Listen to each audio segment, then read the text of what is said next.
Wish you happy new year. Hi, எல்லாருக்கும் வணக்கம். இன்னைக்கு துவரம் பருப்பு வறுத்து செய்கிற குழம்பு பார்க்க போகிறோம். அதுக்கு என்னென்ன தேவைன்னா, துவரம் பருப்பு 1/2 டம்ளர், சின்ன வெங்காயம் 100 கிராம், 10 பல்லு பூண்டு, இந்த மிளகு, பட்டை, லவங்கப்பூ, அன்னாச்சிப்பூ 1, காஞ்ச மிளகாய் ஒரு 10 நம்பர். காரத்துக்கு இது மட்டும்தான் போட போகிறோம். கருவேப்பிலை, தக்காளி 3 இந்த மாதிரி கீறிட்டு இதையும் வதக்கி எடுத்து போகிறோம். இப்போ இது வெங்காயம் பூண்டு எல்லாத்தையும் விட்டு வதக்கிக்கலாம். பாத்திரம் சூடாயிடுச்சு. இப்போ அதில் எண்ணெய் ஊற்றிக்கலாம். எண்ணெய் சூடானதும் ஃபஸ்ட்டு நம்ம துவரம் பருப்பு, இதுதான் இந்த குழம்புக்கு முக்கியமான பொருள். துவரம் பருப்பு போட்டு ஃபஸ்ட்டு வறுத்துக்கலாம்.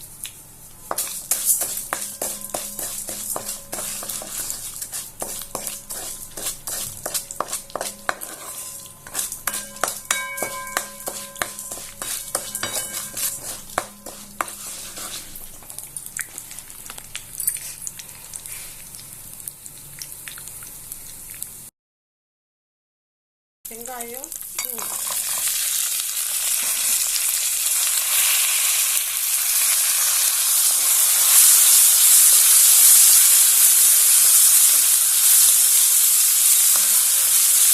துவரம் பருப்பு, காஞ்ச மிளகாய், வெங்காயம், பூண்டு இது போட்டு வதக்கிட்டு கடைசியாக நம்ம தக்காளி போட்டு வதக்கிக்கலாம். இப்போ இந்த பட்டை லவங்கம் மிளகு அன்னாச்சிப்பூ போட்டு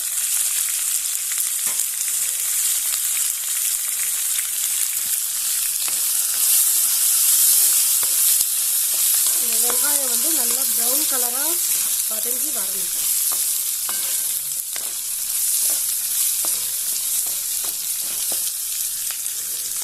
தக்காளியை இந்த மாதிரி 4 கீறிட்டு போட்டுக்கிறோம்.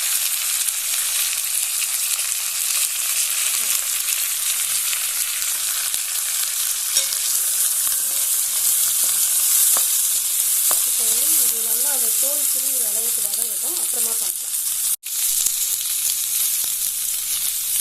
சோம்பும் இதில் ஒரு ஸ்பூன் போடணும். நான் மறந்துட்டேன். இப்போ போட்டு வதக்குறேன்.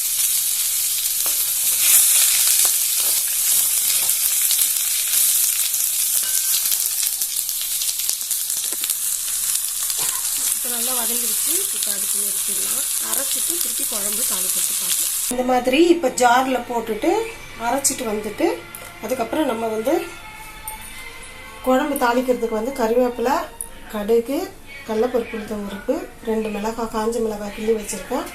ஒரு பெரிய வெங்காயம் இது பெரிய வெங்காயம், அரைக்கிறதுக்கு சின்ன வெங்காயம்.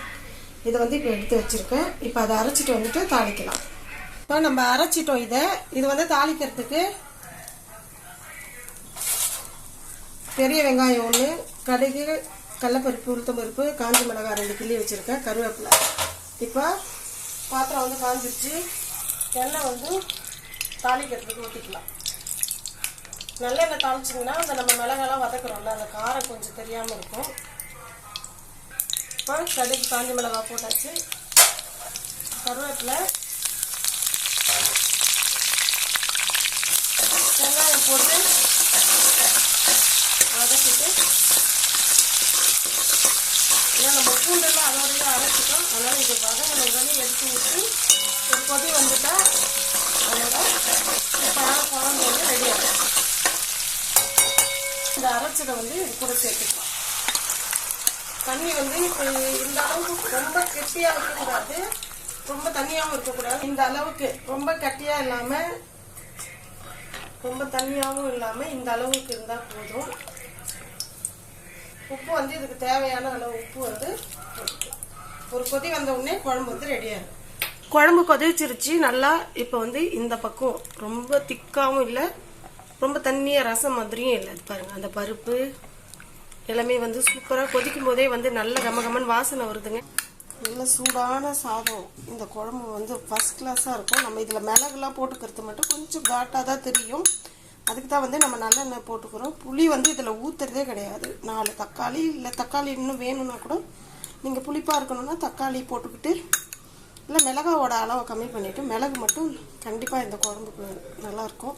சூப்பரான இந்த காரக்குழம்பை உங்கள் வீட்லேயும் செஞ்சு பாருங்கள். தேங்க்யூ.